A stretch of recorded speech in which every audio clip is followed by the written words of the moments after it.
시청자 여러분 안녕하십니까? 제20대 국회가 의장단과 상임위 구성을 마치고 개원했습니다. 대선을 앞두고 국내외적으로 해결해야 할 문제가 많은 상황인데요. 최악의 국회로 평가받는 19대와는 다른 모습을 보여줄 수 있을지, 또 야당 후보와 함께 다양성을 갖추게 된 지역 정치권은 어떤 역할을 할 것인지 관심이 모아지고 있습니다. 오늘 시사진단에서는 20대 국회 상임위원장으로 활동하게 될 대구 경북의 여당 중진 의원과 함께 20대 국회의 과제와 지역 정치권의 역할을 고민해보는 시간 마련했습니다. 네, 그럼 출연자를 소개해드리겠습니다. 20대 국회 상반기 정보위원장을 맡으셨죠. 네, 김천의 이철우 의원 나왔습니다. 예, 반갑습니다. 네. 네, 다음은 제20대 국회 상반기 미래창조과학 방송통신위원장에 내정된 대구 달서병 지역구조 조원진 의원 함께했습니다. 반갑습니다. 조원진입니다. 네, 감사합니다. 20대 국회가 지난주 출범했습니다. 의장단과 상임위 구성을 마쳤고 새누리당에서는 비대위 등 당내 인선도 있었습니다. 대구 경북 의원들 당과 국회에서 중요한 역할을 맡았는지도 궁금한데요. 첫 시험대에 오른 TK 정치력 어떻게 평가를 하시는지 먼저 이철우 의원님의 의견을 좀 듣겠습니다. 예, 네. 우선 제가 볼 때는 뭐 평년작은 했는 것 같습니다.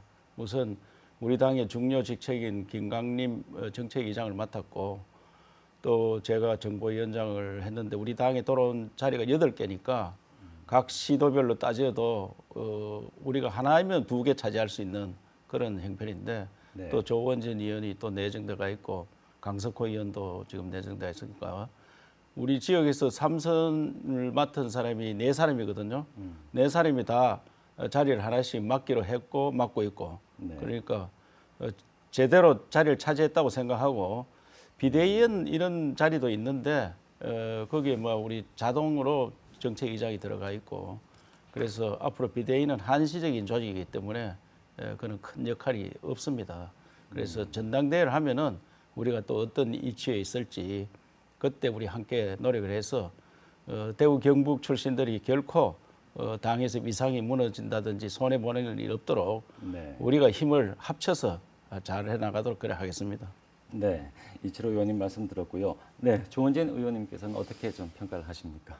지난 4.13 총선에서 우리 새누리당이 우리 시도민들의 그 뜻에 부응하지 못했다 이런 부분에 대해서는 정말 안타깝고 죄송하다는 말씀을 좀 드리겠습니다. 네. 그렇지만 한 2달 지금 지나서 이제 당으로 봐서는 비상대책위 구성에 비상시국으로 들어가 있고요. 원내로 봐서는 19대, 18대에 비해서 가장 빨리 원 구성을 하게 됐는데 그것은 서청원 의원이 국회의장직을 포기함으로써 물꼬를 텄다. 또 그런 역할들을 중간에서 좀 제가 좀 했습니다만은 우리 상임위 배정을 지난 13일 날 이제 국회 구성이 다 됐는데요.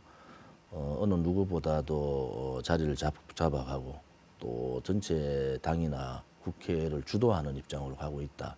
이런 말씀도 함께 드리겠습니다. 앞으로도 대구 경북의 3선 의원들 자주 만나서 네. 지역의 발전을 위하고 또 대한민국의 큰 그림을 그리는데 좀 같이 연구하고 해나가겠다 하는 그런 생각도 가지고 있습니다. 네. 그런데 그 19대 때 그 전반기와 비교하면 좀 어떻습니까? 그 상임위원장을 맡으신 분이 좀 적은 것 같기도 하고 또 지역 발전을 위한 이런 사업과의 연계성도 좀 떨어지지 않느냐 하는 이런 지적도 있는데 거기에 대해서는 19대 때는 우리가 이제 경북에 3선이 3명 있었고 4명 있었고 네. 대구에도 지금 2명이 있었나 대구에. 그래서 그 상임위원장을 돌아가면서 맡았는데 네. 6명이 자리를 차지했죠. 그런데 우리 지금 현재는 상임위원장급이 4명이니까 그때보다는 조금 수적으로 줄어들었습니다. 그러나 이제 이 시도민이 생각할 때 상임위원장이 마치 뭐 다 하는 것처럼 그렇게 생각되는데 중요한 것은 중요한 상임위, 우리 대구 경북에 관계된 일을 할 수 있는 상임위에 어느 정도 배치가 돼가 있느냐. 또 나라를 결국은 이끌어 가야 되는데 국가적으로 중요한 상임위를 우리가 들어가서 일을 하느냐. 그런 걸 판단해야 될 것 같습니다. 네. 그래서 우리 경북 의원 같은 경우에는 우리끼리 회의를 해서 중요한 상임위에는 꼭 들어갈 수 있도록 나누어서 들어갔습니다. 그래서 의원들 각자가 역할을 할 수 있으라 생각하고 그리고 간사직도 맡을 사람이 맡도록 그렇게 역할 분담을 하고 지도부에도 충분히 얘기가 전달되어서 역할을 할 수 있습니다. 단지 더 중요한 것은 이슈가 생겼을 때 우리 이 TK 의원들이 만나서 꼭 해결해내는 이런 게 문제가 됩니다. 네. 뭐 이 현안이 있는데 해결하지 못하면은 의원이 아무리 많이 있어도 소용이 없습니다. 우리 경북은 15명 있다가 13명으로 줄어들었는데 그게 좀 아픈 점이죠. 그래서 반드시 다음에는 국회의원 수를 늘릴 수 있는 정책을 해서 인구가 늘어나도록 하는 대안을 마련하는 이런 것들도 중요하다고 생각합니다. 네, 뭐 여러 역할을 할 수 있는 기회는 많다는 말씀해 주셨는데, 네, 조 의원님 의견도 듣겠습니다. 예. 그 19대 국회 대구가 세 분이죠. 서상기 의원님까지 주호영, 유승민 의원 세 분이고 경북도 이제 세 분이었는데 중요한 건 이제 여소야대 전국에서 어떻게 상생할 수 있는 협치를 할 거냐 이것이 가장 중요한 팩터입니다, 사실은.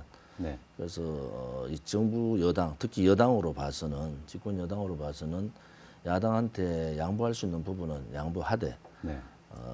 국가 정체성과 관련되는 것, 또 이 박근혜 정부에서 하고자 하는 개혁과 관련되는 부분, 이러한 부분들은 중심을 잡고 가야 되는데 그 중심에 결국 우리 대구 경북의 의원들이 서야 되는 거 아닌가 이런 생각을 가지고요. 박근혜 정부가 지금 약 한 1년 7개월 정도 남아 있습니다만은 대통령께서도 개혁의 기조에는 변함이 없다. 뭐 잘 아시겠습니다만 뭐 대통령의 여러 가지 성격상으로도 아마 그런 개혁을 중단하고 이러지는 않으실 것 같아요. 그래서 우리 대구 경북 의원들은 박근혜 정부가 성공하는 것이 네. 또 우리가 만든 보수 정권이고 또 대한민국에 성공하고 직결되는 거 아니냐. 또 그것이 또한 대한민국 국민뿐만이 아니고 대구경북 시도민들한테도 올바른 것이 아닌가 이런 생각을 다들 갖고 계시고 그러한 부분에 있어서는 대구 경북이 목소리 낼 때는 이제는 목소리를 좀 내야 된다. 그전에는 뭐 청와대나 정부가 일을 하는 데 있어서 주도적으로 많이 하니까 우리가 많은 협조를 했지만은 지금 같은 경우에 정권의 이제 중간 단계를 넘어가는 단계에서는 국회가 네. 좀 주도적으로 대구 경북의 생각들을 전달하고 또 대한민국의 정체성을 지키는 부분에 있어서는 철저하게 좀 나가는 것이 맞다 이렇게 생각하고 있습니다. 네, 잘 들었습니다. 그럼 그 20대 국회가 해결해야 할 지역 현안 어떤 것이 있는지 한번 살펴보겠습니다. 당면한 것이 바로 그 신공항 문제인데요. 여야가 함께 사활을 걸고 있는 부산 지역 정치권에 비해서 지역은 좀 이렇게 눈치만 본다며 좀 답답해하는 시도민도 좀 있습니다. 이 부분에 대해서는 어떻게 생각을 하시는지 먼저 이 부분에 대해서는 조 의원님 먼저 말씀부터 한번 들어볼까요? 예. 제가 그 이명박 정부에서 신공항을 무산시킬 당시에 네. 국토위원회 소속입니다. 국토해양위 소속이라서 내용을 많이 파악을 하고 또 연구도 많이 했습니다. 사실은 그 당시에 밀양이 가덕도보다 높은 점수를 받았다. 이건 공개적으로 발표를 한 거 아닙니까? 네. 그런데 요즘 부산의 정치인 몇몇 분들이 이 밀양공항에 대한 부분을 폄하하는 이런 발언들은 맞지 않다. 단지 하나 남북권, 영남권의 공항이 필요하다는 것에 대해서는 서로 합의가 된 거 아니냐. 그럼 그 필요한 부분에 있어서 비용 측면이나 혹은 미래의 잠재성장 동력으로 봐서 어느 쪽이 나은가 네. 하는 부분이 아마 이제 용역의 결과에 나지 않겠느냐. 그 중에 제일 중요한 또 안전성 아니겠습니까? 그러한 용역을 외국 기관에다 맡기자 한 이유도 정치적인 개입 혹은 또 다른 힘의 논리가 적용돼서는 안 된다는 입장에서 맡겼고 작년 1월 19일 날 5개 지자체 대구, 경북, 부산, 경남, 울산 지자체장들이 합의를 한 사항이 있습니다. 그것은 우선 용역의 결과에 승복한다. 두 번째는 과도한 유치 경쟁을 하지 않는다. 이런 합의 사항이 있기 때문에 대구, 경북의 정치인 또 울산이나 경남의 정치인들은 이 합의 사항이 가장 중요한 팩터다. 그래서 이러한 부분을 지키기 위해서는 부산이 과도하게 저렇게 나가는 것은 너무 도가 지나치다. 네. 또 하나는 대통령 후보를 했던 분, 또 가장 강력하게 야당의 후보로서 가능성 있는 분이 특정 지역에 가서 특정 지역의 얘기를 그렇게 쉽게 하는 것은 정치인으로서 특히 큰 정치를 하는 사람, 하려고 하는 사람으로서의 자격에서 문제가 있다. 저는 그렇게 보고요. 네. 가능하면은 무게가 있는 정치인들은 입장들을 좀 용역 결과에 승복하도록 하는 부분이 맞다. 그래서 이런 부분에 있어서는 부산도 이제 좀 저희들로 봐서는 너무 과하다, 너무 많이 나갔다 이런 생각을 갖고 있습니다. 그래서 좀 자제해 주기를 바라고 네.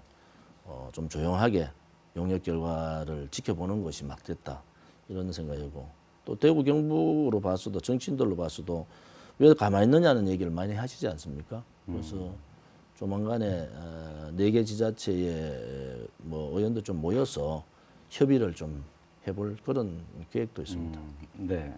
그 애초 알려진 바에 따르면은 24일 이전에는 발표를 하겠다라는 얘기가 있었었는데 어떻게 예정대로 진행이 되는 건가요? 저는 뭐 예정대로 용역 결과가 나오면은 뭐 24일이 됐든 23일이 됐든 용역 결과가 나오면은 용역 결과 그대로 공개적으로 투명하게 용역의 어떤 과정들을 다 소상히 밝혀서 발표할 거다 이렇게 믿고 있습니다.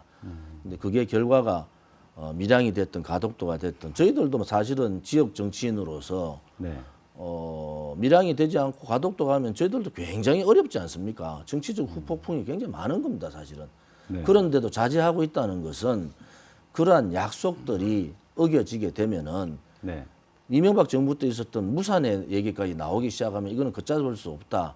그래서 저희들이 자제할 수 있는 최대한 자제를 하겠다. 단지 더 이상 부산에서도 이렇게 정쟁을 불러일으키고 지역 이기주의를 만들어가고 또 편가르기를 하는 이런 부분들은 조금 자제해 줬으면 좋겠다. 이런 말씀도 함께 드리겠습니다. 네, 말씀 잘 들었습니다. 그 이철호 의원님은 어떻습니까? 예. 경북 지역 의원들은 오히려 좀 한 발 좀 더 뒤로 물러서는 거 아니냐라는 또 지적도 있는데. 그렇게 생각하면 안 되고요. 네. 우리 경북의 이상을 보면은 과거에 대구와 경북이 같이 있을 때 70년대까지만 해도 우리가 경북이 우리나라를 주도했는 겁니다. 네. 그때는 뭐 전국 체육대회를 해도 서울하고 경북이 있으면 경기는 게임이 안 되고 서울하고 우리가 늘 1, 2등을 다툴 정도였어요. 지금 우리가 전국체전 같은 거 해보면은 저 뭐 후순위 밀려서 이래 돼가 있는 형편인데 그런 게 왜 그러느냐. 이 농경 사회에서는 땅덩어리가 오래 넓고 했기 때문에 살았는데 또 산업화 사회도 우리가 구미가 있고 포항이 있어서 견딜 수 있었을 정도였어요. 네. 그러나 세계화 국제화 되니까 완전 변방으로 밀린 겁니다. 제가 부지사 할 때 기업 유치하러 가보면은 경북이 어떻게 가느냐를 설명하면 설명이 굉장히 힘듭니다. 인천공항에 와서 또 대구 그때 공항이 이제 비행기에 다닐 때인데 와가지고 또 버스를 타고 가야 된다. 설명이 어렵습니다. 그렇기 때문에 국제화 시대, 세계화 시대는 하늘길이 열리지 않으면은 발전이 안 됩니다. 그렇죠. 굉장히 중요한 겁니다. 이거는. 그래서 제가 2014년도에 도당위 연장할 때 대대적인 토론을 했습니다. 남북 신공항 반드시 만들어야 된다. 토론에 한 700명 참석해가 부음을 조성하고 했는데 그리고 지금 단지 경북 의원들이나 대구 의원들이 참고 있는 이유는 이 합리적인 결정이 나오도록 기다려야 되지 정치 쟁점화되면은 중앙에서 무산시킬 또 빌미를 주는 겁니다. 네. 지난번에도 그래서 무산이 됐고 지금 중앙 언론에서 나오는 걸 잘 지켜봐야 됩니다. 중앙 언론에서 최근에 갑자기 신공항 관련해서 마치 지역 간 갈등을 부추기고 있습니다. 이것은 어떻게 보면 무산시켜도 좋다 하는 여론을 조성하는 것과 비슷한 그런 느낌을 갖습니다. 그래서 정치권에서 지금 자제를 하는 게 좋겠다 하는 생각이 들고, 그다음에 부산에서는 지금 마치 밀양이 되는 것처럼 판단을 한 것 같아요. 지난번에도 사실 점수에서 졌잖아요. 그래서 밀양이 더 적합지인데 때를 쓰는 겁니다. 왜 부산 자체로 안 오면은 무산시킬 그런 생각을 가진 것 같은데, 이런 분위기를 정부에서 엄중한 경고를 하고 우리는 정치적으로 휘말리지 않도록, 그래도 지나치게 조용해 있으면은 부산에서 오해를 할 수 있고 정부에서 중앙적으로 오해를 할 수 있으니까 우리 4개 시도 의원들이 성명서 정도는 내는 것을 하려고 좀 준비하고 있습니다. 예. 네, 두 분 말씀 신공항과 관련된 당면 현안 얘기 들어봤습니다. 그 외 그 20대 국회에서 또 지역 정치권이 꼭 이뤄내야 할 또 지역 사업들 뭐 많은데요. 주로 어떤 것들이 있다고 보시는지 이 부분에 대해서 먼저 의원님 말씀 계속 듣겠습니다. 예. 우리 대구 경북이 지금 굉장히 힘듭니다. 특히 경북은 구미나 포항의 산업이 굉장히 어려워졌어요. 포항 제철이 어렵다고 하는 건 온 시도민이 다 알고, 구미 전자산업도 외국으로 거의 다 빠져나가 가지고 지금 수출이 급격히 줄어들고 있습니다. 네. 자고 나면은 협력업체들이 부도가 날다 하는 그런 이야기가 들릴 정도로 어렵습니다. 그래서 이 철강산업과 전자산업을 어떻게 하면 빨리 다른 산업으로 대체를 하든지 복원하느냐, 이게 굉장히 중요합니다. 그래서 그런 산업을 대체하는 더 새로운 기술로 들어올 수 있는 것을 만들고, 그리고 우리 지역은 중요한 장점이 있습니다. 문화시설 이런 분야가 문화유적이 우리나라 전체의 한 20%를 차지합니다. 네. 그래 이 문화관광 지역으로 나와야 됩니다. 그래서 저는 경주 같은 데가 굉장히 우리나라에서 유일한 신라 천년 수도인데 왕궁이 하나도 없었어요. 지금 가보면 경주 가서 뭘 볼 거냐.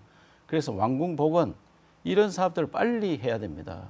그리고 안동 도청에 갔는데 신도청 시대에 맞는 도청을 중심으로 한 허리 경제권, 그다음에 안동 유적지 이런 것들과 김천 혁신도시, 또 각 지역별로 지금 신산업들을 많이 하려고 합니다. 특화된 산업들, 이런 것들에 대해서 충분히 20대 국회에서 처리를 할 수 있도록 의원들끼리 힘을 합치도록 그래 하겠습니다. 네. 경북 지역의 현안을 살펴봤고요. 대구 지역은 어떻습니까? 어떤 사업이 가장 중요하다고 보시는지. 일단 대기업 유치다. 그것은 일자리, 청년 일자리, 좋은 청년 일자리 창출이 최고의 가치다. 지금으로 봐서는 대구 시민들이 가장 또 바라는 부분들도 우리 청년들이 자꾸 대구를 떠나는 부분, 이 부분은 해결해야 되는 거 아니냐. 그래서 우리 대구 의원 전체가, 새누리당 의원 전체가 TF팀을 구성해서 이 청년 일자리 창출을 위한 대기업 유치에 대한 구체적인 로드맵을 조만간 내놓겠다. 그래서 올해 안에 그러한 로드맵에 따른 진행 사항들도 우리 시민들한테 좀 보고를 드리겠다, 이런 말씀도 드렸고요. 두 번째 공약은 이제 청년 창업밸리. 이제 도청 이전하고 도청 후적지에 여러 가지 문제가 있는데, 그러면 지금 창조경제단지하고 또 도청 후적지 부분하고 경북대학교를 아우르는 청년 창업밸리 단지도 구성해보자. 또 K2 이전 부분이 자꾸 여러 가지 이제 이야기들이 있습니다. 근데 이게 너무 오래 끌면 안 될 것 같아요. 그래서 K2 이전도 조속히 좀 실시하자. K2 이전에 대한 사실은 다른 지역에서 요청하는 지역이 꽤 있습니다. 왜냐하면 K2가 이전하면은 인구가 약 한 10,000명 정도 늘어날 뿐만 아니고 한 7천억 정도의 이익이 생기는 그런 구조이기 때문에 인구가 부족하고 생산이 많이 떨어지는 지역에서는 K2를 유치하겠다 하는 지역도 많이 생기고 있거든요. 네. 그러한 부분을 좀 더 집중적으로 하고, 또 다른 지역에서 철도 지하 사업이 많이 지금 진행되고 있기 때문에 대구 전체를 균형 발전시키기 위한 철도의 지하 사업도 이제 본격적으로 좀 해보자. 그리고 우리 먹는 물 문제, 경북하고 대구는 하나입니다, 사실은. 그래서 물 문제도 구미 지역이 생각하는 부분을 많이 수용해서 그거에 대한 보상 문제라든지 또 구미가 생각하는 여러 가지 부분들을 수용을 해서 대구가 좀 더 접근을 해서 물 문제 해결도 동시에 하는 게 좋겠다 이런 생각을 갖고 있어서 우리 시민들한테 공개 토론회를 한다라는 그런 생각도 가지고 있습니다. 네, 말씀 잘 들었고요. 그 사드 부분은 어떻습니까? 이게 그 국방부에서 뭐 대구 또는 대구 인근 뭐 7곡 외관 얘기도 나오고 있는데 이게 구체적으로 이게 진행이 되고 있는 건지 궁금해하는 시민들이 많거든요. 사드 부분은 국방위원장이 했던 유성민 의원한테 좀 물어봐야 되는데 사드가 필요하다 하는 거는 공감대 형성이 된 것 같아요. 사드가 필요하다. 왜냐하면 이제 미군의 입장에서는 사드를 우리 한국에서 요청하는 것보다 미군 자체의 부대 안에다가 사드를 두겠다는 거 아닙니까?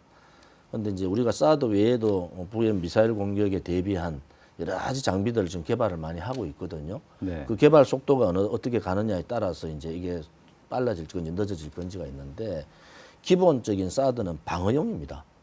방어용 사드에 그 지금 미군이 얘기하고 있는 또 그 군사 전문가들이 얘기하고 있는 사드의 방어 사거리는 200km 정도 됩니다. 네, 예. 그런데 실질적으로 대구역에서 서울역까지는 320km 되거든요. 그럼 대구에 올 수 있는 상황이 아니죠. 그 사드가 다른 종류가 들어오면 몰라도 그저 사드를 지금 생각하는 사드의 부분에 봐서는 첫째는 그래 이제 방어 사거리가 맞지 않다는 거하고 또 하나는 대도시에 이 사드와 같은 전략적 무기를 배치하기에는 그 저항들이 만만치 않다. 또 대구만 해도 뭐 그런 부분이 들어온다고 얘기하면은 대구 시민들이 또 여러 가지 이 저항이 있지 않겠습니까? 그래서 이런 예민한 사드에 대한 배치 부분들은 사실은 말을 꺼낼 때 굉장히 신중해야 됩니다. 네. 신중하고 만약에 꼭 필요한 전략적 무기로 사드를 배치해야 된다 그러면은 공개적으로 정보를 공유해야 됩니다. 그다음에 예를 들어 그 지역 배치가 되는 지역에 공청회를 통해야 된다 이런 입장을 갖고 있고요. 뭐 사드 배치에 대한 대구의 부분들은 뭐 분명히 반대의 입장도 있지만은 현실적으로 대구에 설치하는 것이 거의 불가능한 거 아니냐 저는 그렇게 보고 있지만은 그래도 눈여겨 진행 사항들을 주목해 볼 필요는 있다 이런 말씀을 드리겠습니다. 네, 말씀 잘 들었습니다. 앞서 보신 것처럼 20대 국회에서 힘을 실어야 할 지역 현안이 참 많습니다. 하지만 새누리당 내에서 또 국회에서 지역 사안 설득이 또 쉽지 않을 것이라는 또 우려가 또 계속되고 있는데요. 20대 우리 지역 국회의원 수가 특히 경북권에서 2석이 준 상황이고 지역 여당 의원의 또 절반 이상이 또 초선 의원이기 때문인데요. PK와 또 충청권에 또 밀리고 있다는 또 시각도 있습니다. TK의 정치 위상 하락에 대한 우려가 아닌가 이 부분에 대해서 어떻게 생각을 하시는지 먼저 이 의원님 말씀 드리겠습니다. PK가 우리 당의 이제 지난번에 당 대표도 하고 국회의장도 하고 국회 부의장도 하고 또 상임위원도 많이 맡고 그 PK라면은 이제 부산, 경남, 울산 하면은 우리보다 국회의원 수가 우선 많습니다. 네. 그래도 다선이 또 많더라고요. 그런데 현재도 부산 지역이 다선이 우리보다 훨씬 많습니다. 우리는 또 그나마 숫자가 좀 줄어들었고 네. PK는 숫자가 하나도 안 줄어들었어요. 그래서 그 수적에 밀리고 또 다선에 밀리고 하는 것은 사실입니다. 그러나 역대 우리 정치로만 보면은 박정희 대통령 이후에 지금 한 60년부터 따지면 50, 한 5년, 6년 흘러가는 동안 YS, DJ, 노무현 빼놓고는 다 우리 지역에서 대통령을 배출해가 우리 지역민들은 자존심이 정치 중심 지역이다. 그런데 요새는 조금 허탈한 감이 있는 것 같습니다. 네. 그래서 차제에 우리가 수전 적고 다선이 좀 적더라도 제 목소리를 내서 시도민들께서 우리가 역량이 딸리는 게 아니다 하는 것을 보여주도록 우리가 스스로 노력을 하도록 그래 하겠습니다. 네. 조은진 의원님의 의견도 듣겠습니다. 앞서 뭐 잠깐 언급은 하셨는데 뭐 대구 지역 정치권의 어떤 위상 역할 어느 정도로 좀 예상을 하시는지. 지금 경북이 2석이 줄었잖아요. 사실은 헌재에서 판결을 했지만 판결 내용을 잘못 적용했다. 이 부분은 20대에서 다시 풀어야 된다. 이런 입장이고요. 그래 되면 21대 가면 또 지방은 한 10석 또 줄여야 됩니다. 그럼 지방 정치, 지방 자치 부분들은 지방 분권 부분들은 굉장히 어려워진다. 국토균형 발전도 어려워지겠죠. 국회의원 한석을 두 석을 줄이는 입장에서 굉장히 어려운 상황 아닙니까? 그래서 이런 부분들은 새롭게 좀 바꿔 나가야 되겠다는 생각이고요. 네. 또 하나는 뭐 대구 경북 국회의원들이 합치면은 뭐 새누리당이나 무소속 야당을 합치면은 13분, 12분에서 25분 정도 되는데 네. 전체 새누리당의 약 한 5분의 1을 좀 넘습니다. 네. 충분하게 목소리를 낼 수가 있고 네. 또 그분들이 어떻게 미래에 대한 설계를 하고 또 그 일들을 어떻게 추진할 것인가 하는 부분들이 굉장히 중요한 겁니다. 뭐 의석을 몇 석 더 가지면 좋겠지만은 뭐 일당백하는 의원들도 많이 있지 않습니까? 그런 자질들을 잘 이렇게 활용할 수 있도록 우리 또 초선 의원들이 많은 대구로 봐서는 네. 그분들한테 많은 기회를 좀 주고 또 이번에 상임위 배정할 때도 중요한 상임위에 초선 의원들이 많이 들어가 있습니다. 그분들이 지역을 위해서뿐만이 아니고 대한민국을 위해서 한번 역할들을 제 목소리를 한번 내봐라 하는 부분들은 이제 우리 시도민들이 잘 좀 이렇게 눈여겨 지켜봐야 줘야 됩니다. 특히 관심을 많이 가져주면은 의원들이 신이 나거든요.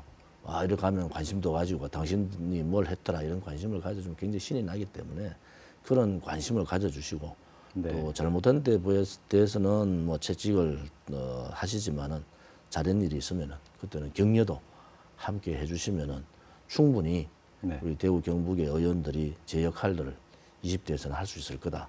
네. 특히 또 집권 여당 아닙니까?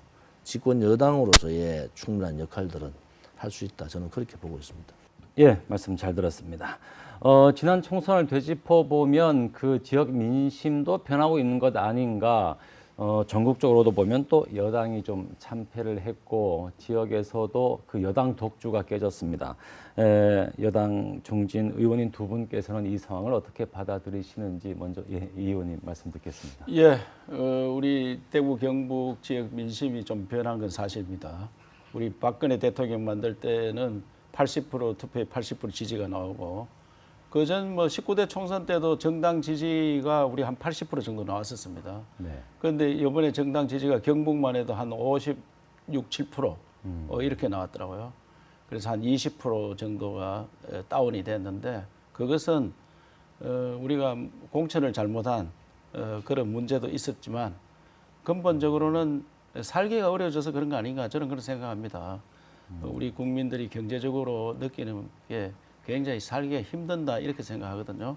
그래서 그런 부분이 평가로 나왔는 것 같은데 TK에서는 특히 국민의당이 와가지고 민주당하고 우리 당하고 둘이 있을 때는 선택의 여지가 없어서 우리 당을 많이 지지해 주는데 제3당이 나오니까 우리 당을 조금 미워하면은 제3당으로 가는 경향이 있더라고요.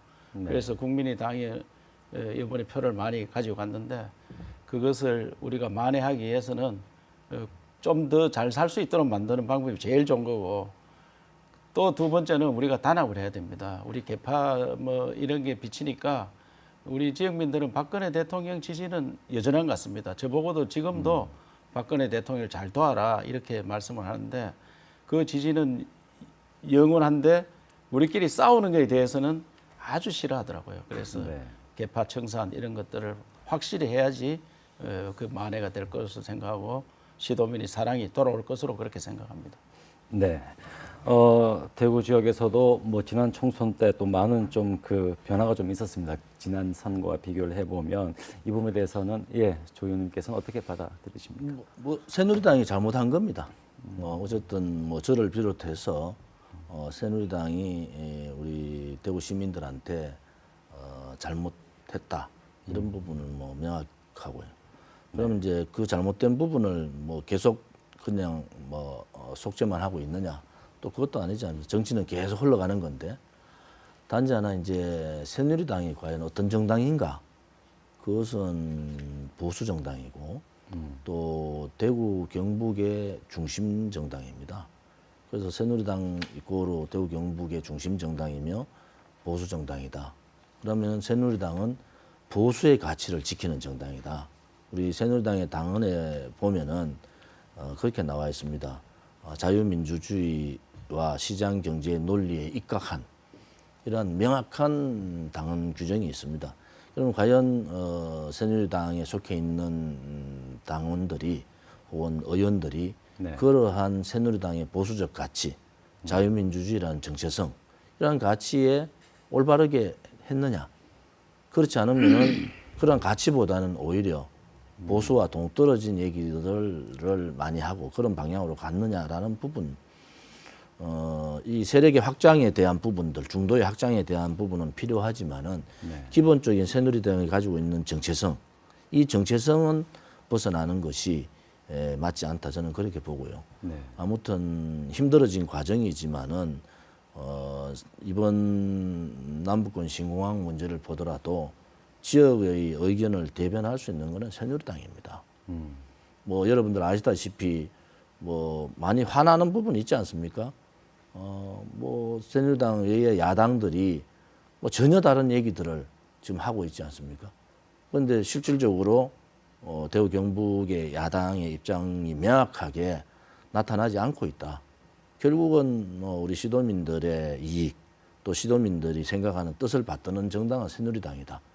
그래서 잘못된 점이 많지만은 저희들이 대우각성해서 여러 가지 고칠 거 고쳐 나가겠습니다. 네. 단지 새누리당에 대한 관심은 계속 가져주시고 또 저희들이 많은 노력을 하면은 또 이 새누리당에 대한 지역민들의 또 지지도 다시 회복될 수 있지 않느냐 그런 생각을 갖고 있습니다. 네.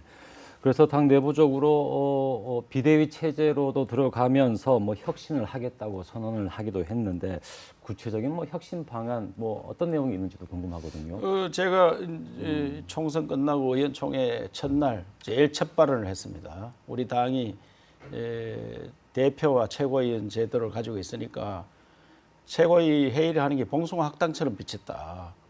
대표가 이야기하고 난 다음에 최고위원들 차례대로 하면 서로 공격하고 이런 모습이 국민들을 보고 굉장히 실망을 시켰다. 그래서 단일 지도 체제로 가자. 네. 그리고 지금 시간도 없는데 당권 대권 분리하게 때가 있는데 그것도 분리하지 말자 이렇게 요청을 했는데 뭐 단일 지도 체제 비슷한 체제로 이제 대표 따로 뽑고 최고위원 따로 뽑고 하는 혁신을 했습니다만은 당권 대권 분리는 아직까지 뭐 그대로 두는 것 같습니다. 그래서 그 외에 더 중요한 것은 공천을 어떻게 할 거냐 이거는 지금 정해놔야 됩니다. 왜냐하면은 다음 전당대회 마치자마자 다음에 공천 룰을 확실히 정해놓고 그에 따라서 해야 되는데 임박해가지고 하니까 마치 급조해가지고 후보가 나오고 그러다고 국민을 실망시키는데 물론 불리한 지역에서는 공천도 좋은 사람을 모시갈 수 있어요. 네. 그런 문을 열어놓되 어느 정도 룰에 맞는 그런 공천을 하는 그런 제도 개선을 해야 된다고 생각합니다. 네. 그래서 비대위에서 다 할 수 없기 때문에 비대위에서는 전당대회 준비하는 정도로 거치고 새로운 체제가 들어오면 그때 확실한 혁신을 해야 된다고 생각합니다. 네. 이 부분은 어떻습니까? 뭐 계파주의 얘기인데요. 그 당 총선부터 지금까지 그 지역 정치권과 그 새누리당 내 갈등의 핵심이 이 계파주의가 아니었느냐. 오늘 나오신 두 분도 뭐 친박 핵심 인사라도 분류되는 분들로 알고 있고요. 이런 그 계파주의가 좀 극복돼야 되지 않느냐 하는 지적도 있군요. 이 부분에 대해서는 어떻게 먼저 생각하세요? 계속 이 얘기를 듣겠습니다. 정치를 하다 보면은 계파가 자기 뜻이 맞는 사람에게 모일 수밖에 없습니다. 네. 그러나 이 정치 중에 가장 중심이 되는 게 대통령 선거입니다.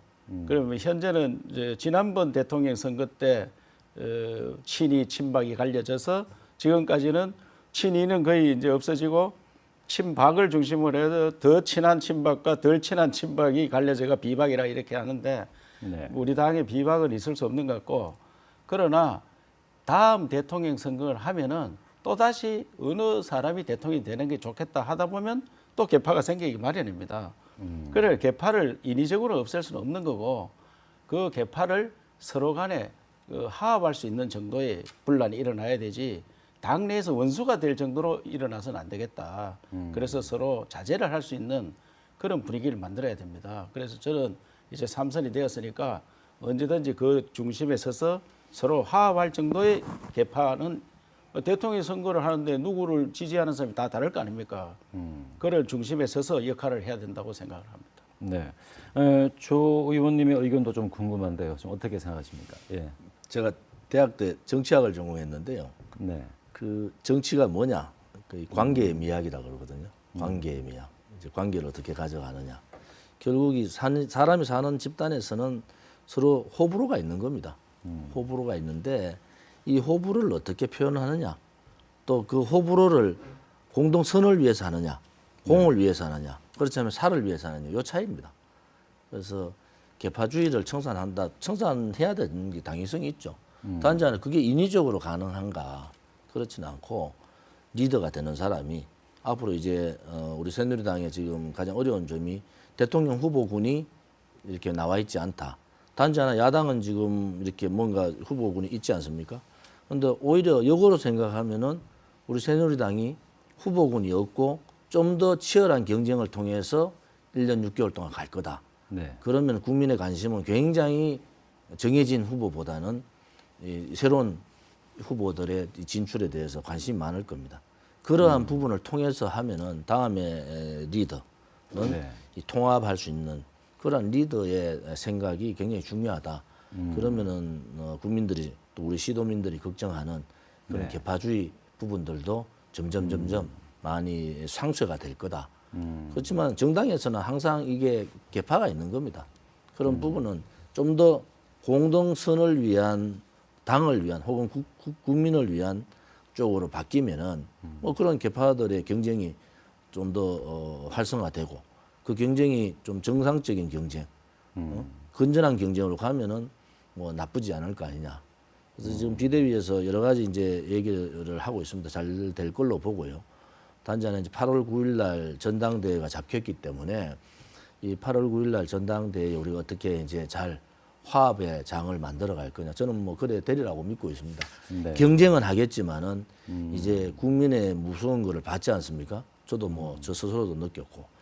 그래서 화합하는 정당대회 또 소통하는 네. 정당대회를 통해서 새로운 당대표가 갖춰지면은 그 당대표를 중심으로 이제 대통령 선거를 준비하고 또 박근혜 정부의 후기도 준비하는 그러한 과정들을 거치게 되면은 국민들께서도 걱정하시는 그러한 계파에 매몰되는 그런 부분들은 많이 네.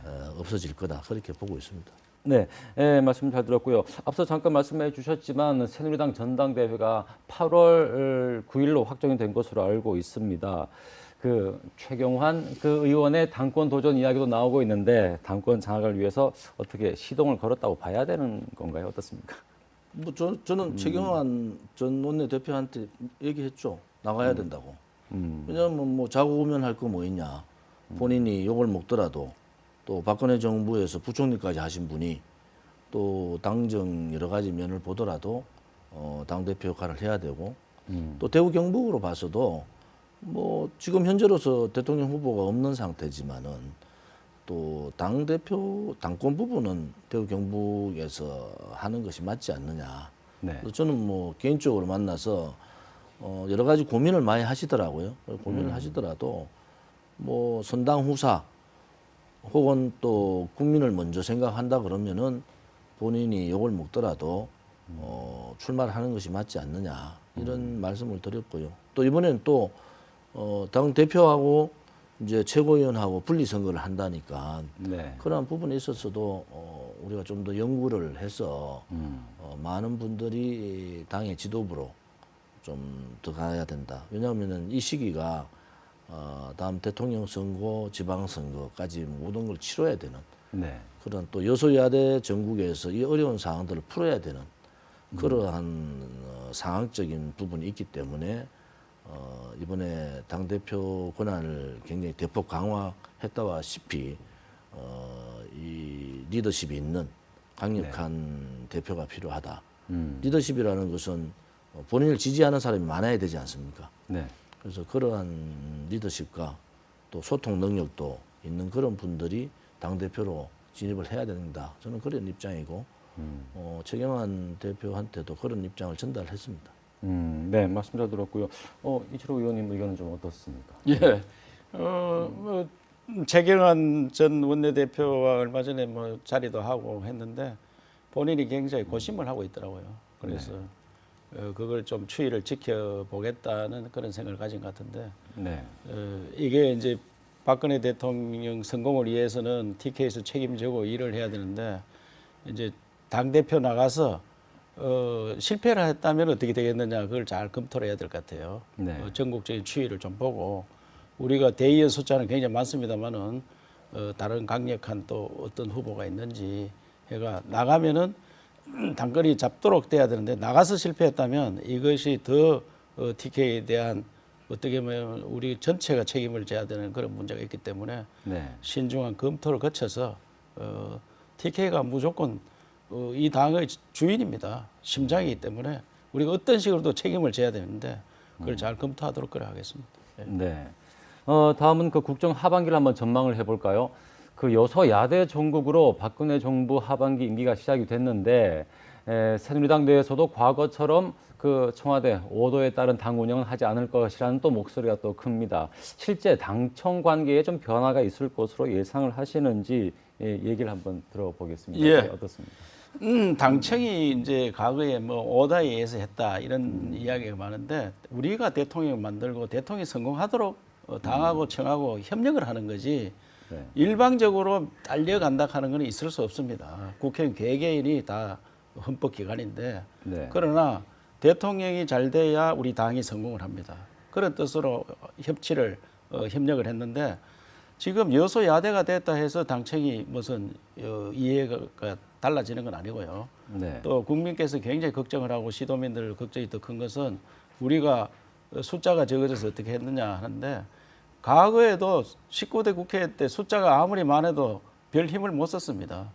선진화법이 있는 한은 우리가 숫자로 밀어붙일 수도 없었기 때문에 오히려 지금 야당이 국회의장을 가지고 가고 한 마당에 야당에서 대통령 선거를 의식해서 오히려 19대보다는 더 잘 협치가 될 가능성이 있다고 저는 생각합니다. 네. 그래서 여당이 하기 나름인데 어떻게 설득을 잘 해서 이끌어 가야 되느냐 그것은 청와대와 우리 여당에서 노력을 많이 해서 이 박근혜 정부를 성공시키는 일이 더욱 중요하다고 생각합니다. 네. 조은진 의원님은 어떻습니까? 그 당청 관계 어떤 관계가 가장 뭐 예. 지금 제가 19대 마지막 원내 수석을 했는데요. 뭐 네. 여러 언론에서 특히 야당에서 청와대에 당이 끌려다닌다 많은 오해되는 부분이 있는 것 같아요. 사실 실질적으로 박근혜 정부의 기조라는 4대 개혁, 노동, 금융, 교육, 공공 이 4대 개혁 부분은 정부가 주도적으로 나갑니다.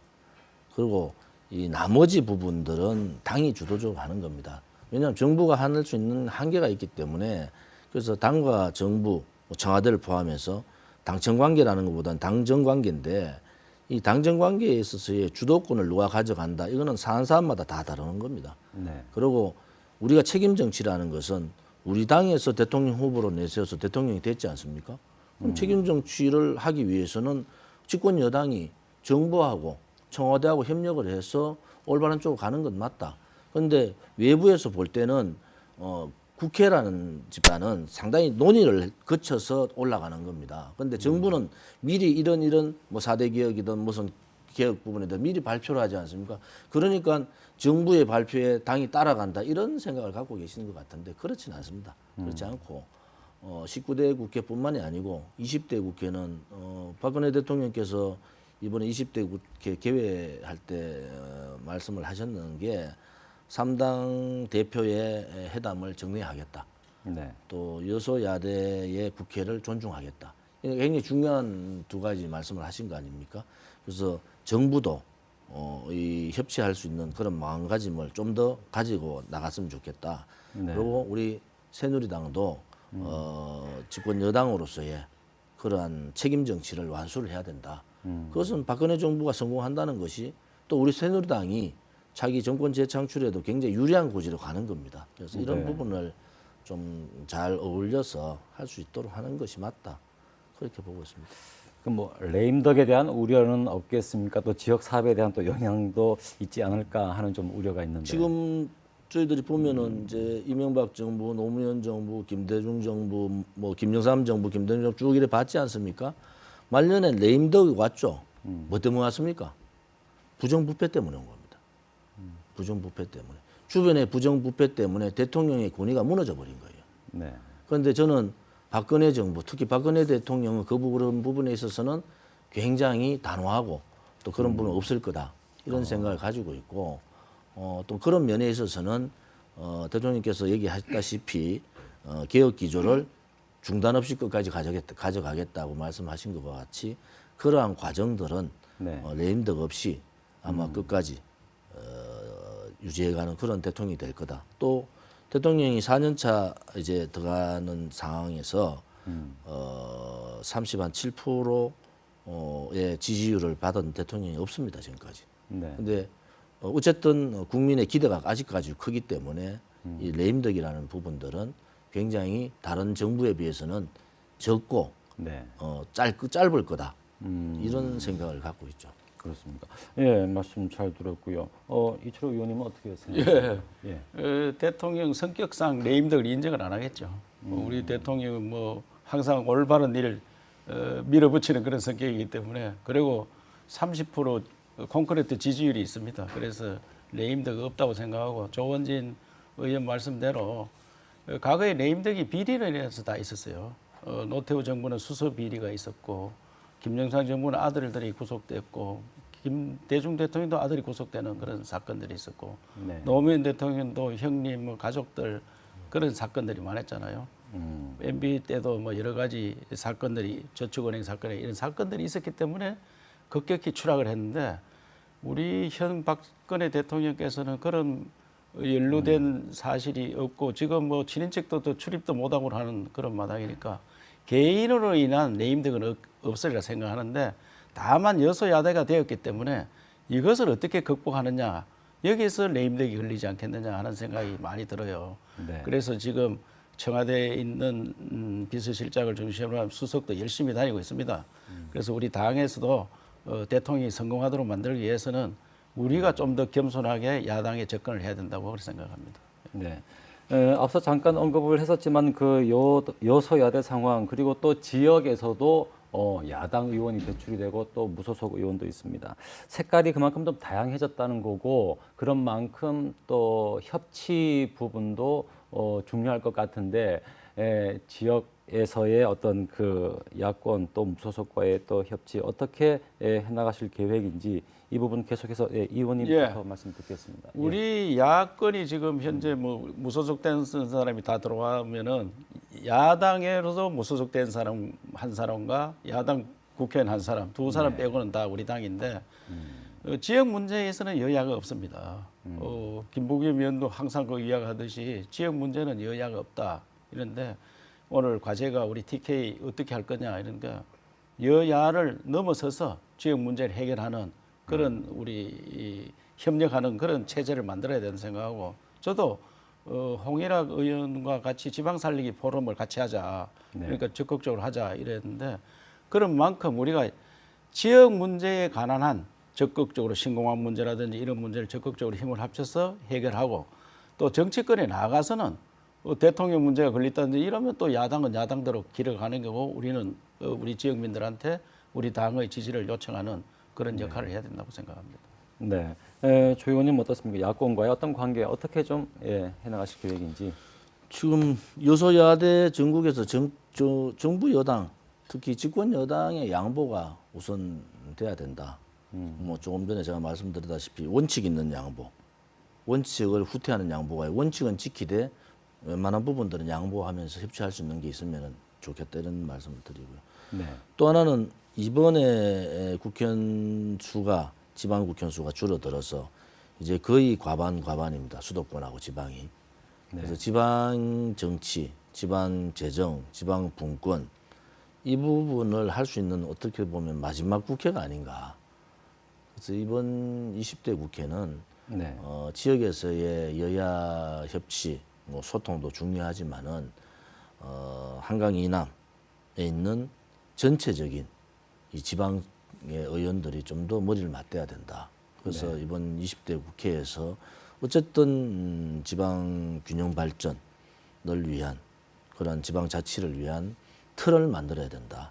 이것이 아마 20대 국회에 우리 지방에 소속을 두고 있는 의원들한테 내려진 임무다 이렇게 보고 있습니다. 그래서 이 부분들을 우리가 어떻게 접근을 하고 또 그런 부분들을 지역의 의원들하고 어떻게 그 공통점을 만들어 갈 거냐 하는 게 굉장히 중요한 일 중에 하나다 이렇게 보고 있습니다.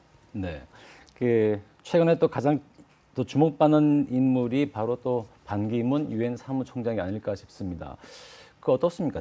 새누리당의 후보로 출마할 가능성 있다고 보시는지 이차관님 어떻게 보십니까? 뭐 우리 당에서 반기는 거 봐서는 우리 당 후보로 그 적합하다고 생각을 합니다. 왜 야당에서는 시큰둥하더라고요.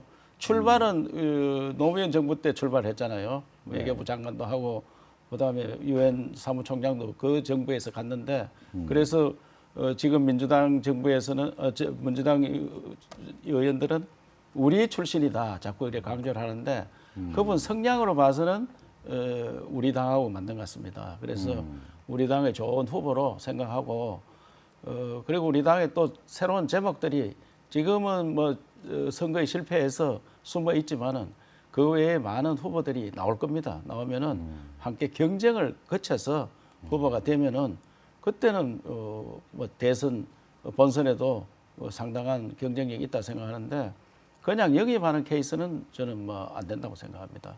그분을 추대한다든지 이런 식으로 해서는 정치권에 들어와서 얼마나 맷집이 좋은지 버틸 수 있는지 그거는 검토를 해야 되기 때문에 우리 당 경선에 들어와서 한꺼번에 경선을 통해서 되는 것은 뭐 얼마든지 우리가 받아들여야 된다고 생각을 하고 있습니다. 네. 조원진 의원님의 의견은 어떻습니까? 예. 요즘 그 개헌론이 많이 나오지 않습니까? 뭐 4년 중임, 이원집정부제 또는 내각제 형태 뭐 여러 가지 개헌론이 나오는 상황하고 이제 반기문 유엔 사무총장이 이제 여러 가지 대권 후보의 가능성하고 이렇게 여러 가지 맞물려 있어요. 네. 이걸 어떤 식으로 이제 풀어나갈 거냐 이런 부분이고 뭐 야당이 갈 확률은 거의 없는 것 같아요. 왜냐하면 야당은 뭐 더불어민주당도 뭐 강력한 후보가 좀 있는 것 같고 국민의당도 그런 것 같아요. 뭐 거기 가서 본인이 경쟁을 해서 이길 수 있다 이런 건 아닌 것 같고 네. 그렇다 해가지고 이철호 의원님 말씀대로 뭐 새누리당에 그냥 아무 무혈입성식으로 뭐 한다 그거는 맞지 않고요. 네. 국민들은 그걸 바라지 않습니다. 철저한 검증을 통하고 또 그러한 경선 과정을 통해서 올라와야지만이 국민의 관심도뿐만이 아니고 자질까지도 검증할 수 있다. 그래서 우리 새누리당 입장에서도 뭐 대통령 후보가 마땅히 지금 확 드러난 분이 없는 상황에서 유엔 사무총장 반기문 총장이 뭐 우리 당에 대해서 관심을 가진다는 것은 뭐 좋은 현상이다. 단지 하나 이제 여러 대통령 후보군들을 올 연말까지는 좀 이렇게 부상을 해서 같이 경쟁할 수 있는 그런 구도를 만들어 주는 것도 우리 또 새누리당에서 전략적 차원에서 해야 되는 부분이다. 이렇게 보고 있습니다. 네, 말씀 잘 들었습니다. 시사진단 오늘은 그 20대 국회 TK 과제를 주제로 20대 국회 상임위원장으로 또 주요한 역할을 하실 두 분을 모시고 얘기를 들어봤습니다. 끝으로 마무리 발언을 듣고 오늘 시사진단 끝을 내도록 하겠습니다. 앞으로 어떻게 또 정치를 이어나가실 계획인지 먼저 의원님 말씀 우선은 듣겠습니다. 우리 시도민들께 지난 총선 때 많은 사랑을 주셨는데 감사를 드리고 또 실망을 시킨 데 대해서도 매우 송구스럽게 생각합니다. 우리 TK가 우리 당의 심장입니다. 우리 역할을 잘해서 실망 안 시키도록 하고 특히 우리 지역이 굉장히 어렵습니다. 이 어려움을 극복하는데 경제적으로 더 어려움을 극복하는데 우리 의원들이 똘똘 뭉쳐서 잘 해내겠다는 말씀을 드리고 시도민들께서 그동안 어렵겠지만 그래도 계속적인 사랑을 주셔야지 우리가 역할을 할 수 있고 우리 당이 잘 돼야지 대한민국을 지킬 수 있습니다. 대한민국을 지키는데 최선을 다하겠다는 말씀을 드리고 뭐 일로서 보답하겠다는 말씀을 드리겠습니다. 네, 말씀 잘 들었습니다. 네, 다음은 조원진 의원님, 마무리 발언 듣겠습니다. 지난 총선을 통해서 뭐 우리 대한민국 국민들, 특히 우리 시도민들의 뜻을 이제 제대로 새누리당이 안 겁니다. 저를 네. 비롯해서 많이 반성하고 있고, 또한 이제 우리 시도민들이 바라는 것이 무엇인가 충분히 알았기 때문에 거기에 맞게 최선을 다해야 되겠다. 네. 단지 이제 결국 새누리당은 보수 정당이고 이 보수 정권의 중심이고, 그 대구 경북은 우리 새누리당의 또 심장이지 않습니까? 우리 대한민국의 정체성이라는 자유민주주의, 시장 경제 원리를 바탕으로 한 자유민주주의를 지키는 부분에 있어서는 우리 보수 정당인 새누리당이 그 중심에 설 수밖에 없다. 그래서 그러한 부분에 대해서 좀 더 노력하고요. 대구 경북의 이제 가장 어려운 점은 일자리 문제입니다. 점점 경제가 어려워지니까 우리 대구 의원들끼리 모여서 실질적으로 좋은 일자리를 우리가 어떻게 만들어 갈 거냐 하는 부분에 대해서 좀 더 네. 시도민들한테 실질적으로 보여줘야 된다, 이런 입장을 많이 했기 때문에 좀 기대를 해주시고 관심을 좀 가져주시기를 부탁드리겠습니다. 예, 오늘 말씀 감사합니다. 여소야대 또 3당 체제 등 변수가 많은 20대 국회입니다. 이런 상황이 지역에 도움이 되기 위해서는 TK의 정치력이 어느 때보다 중요합니다. 치밀한 전략과 협력으로 지역을 위해 많은 일을 해낸 20대 국회가 되길 바랍니다. 지역민들도 우리가 뽑은 일꾼들이 어떻게 일하는지 애정을 가지고 지켜봐 주시기 바랍니다. 대구 경북 시사진단 다음 시간에 뵙겠습니다. 함께해 주신 출연자와 시청자 여러분 감사합니다. 안녕히 계십시오.